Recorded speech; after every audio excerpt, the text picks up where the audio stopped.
Huwag mong itanong kung anong magagawa ng bayan para sa iyo. Sa halip, alamin mo kung anong magagawa mo para sa bayan. Dahil matatawag ka lang na makabayan kung isinisigaw ng puso mo ang pagnanasang maglingkod sa iyong mga tao, higit pa sa pagdidikta ng mga dayuhan. Halika't magbalik tanaw tayo sa kwento ng taong minsan ang ipinagtanggol ang bayan at buong giting na nilupig ang mga kaaway sa anyo ng isang walang kinatatakutang mandirigma. Dahil ang tunay na sundalo ay lalong tumatapang habang nasusugatan.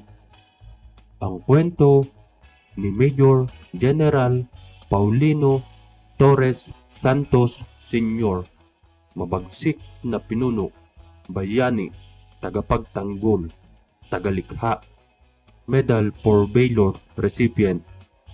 Pero kung bago ka pa lang sa ating channel, pakipindot na din po ng like, subscribe